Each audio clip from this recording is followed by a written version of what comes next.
You hit into the rest piece a little bit. What are your thoughts on like the rice protocol, the standard of just laying up, icing, and chilling out, and then diving back into it?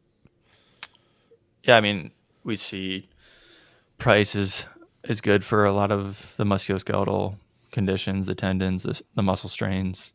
Um, yeah, we see rice, we see price, protect, rest, ice, elevate, compress. A lot of those things are good, right? Our body's a healer. Those things allow our body to do the things that it needs. But yeah, there's certain scenarios that's not necessarily the thing that's going to help, right? Like our nerve stuff, maybe that's not going to help. And I think um, seeing professional help for stuff that isn't working with price is important, because there's just some things that our body doesn't heal if we don't put the right input into the things, and that means doing stuff like working on your core, working on muscle tightness, working on joint play and joint mobility, doing things that allows your body to move the way it's designed and not have to compensate for like deficiencies, like say your scapula is not working right or your shoulder blade's not working right, so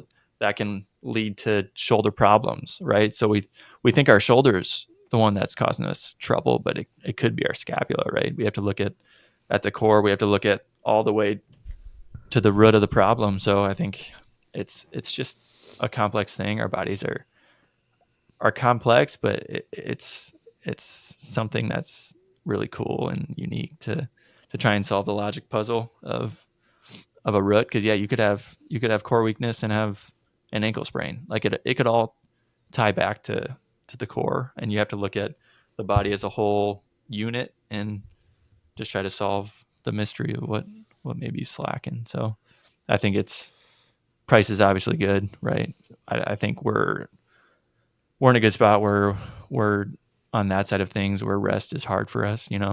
I think the other side is not being able to find the motivation and find it within yourself to go out and move your body, because maybe it's been a while, maybe you've been a little sedentary and your body, it hurts to move, it hurts after. I think every time that I maybe rest for a little too long, maybe we're on vacation, that first week is always the hardest. I feel like there's always the most DOMS or muscle soreness that first week back. So it can be hard to set that routine.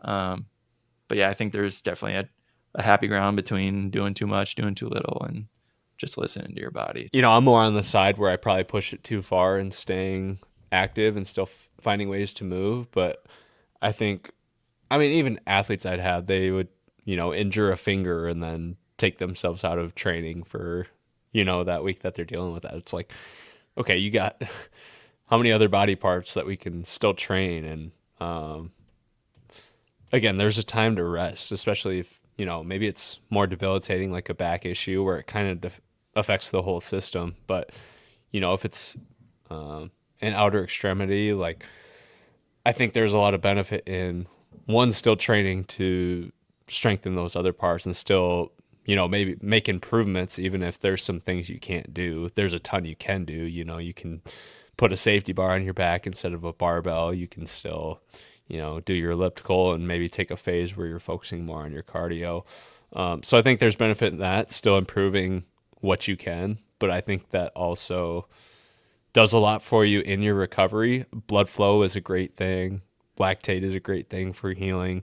Um, and the mental side, obviously, there's like a dopamine effect. And I think too much rest can be a bad thing. I think it's mentally not great for you. And I think you lose out on a lot of the physical benefits for healing as well. I think even of I'm struggling to think of the word, but the cross limb effect of, like, let's say my left shoulder is impacted, but I still train my right shoulder. There's an effect that I can still improve the strength and the recoverability of that injured side. So there's just a ton of benefit to continuing to move and continuing to train. And obviously you have to be smart with that. But even for the injured area, just like there's a natural progression you can take with that. You don't have to not move for 6 weeks and then go straight back into your routine and just hope for the best. I think it has to be okay, maybe you need to rest for a few days.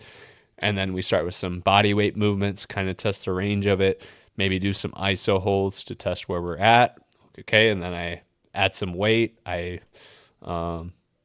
take a little bit out of the tempo. Maybe it was a 6 second eccentric. Now it's a 3 second eccentric. And I'm doing the concentric portion normally.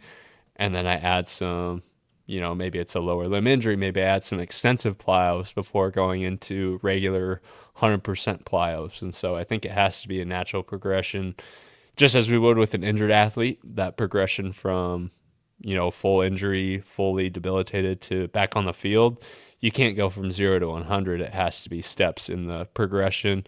And I think that comes with time. And again, like I've gone through that with a lot of things. So just that experience of just looking at the injury, okay, diagnosing what's affected and knowing how to heal it or improve it, whether that's a sudden injury or something like the knee pain that I spoke on earlier, or even like I have a wrist thing going on right now. Like it's debilitating as heck, but there's still a lot of things I can do, and so just being smart with how I'm approaching that and still finding ways to move, still finding ways to achieve goals, even if there are some things that I can't do during that time.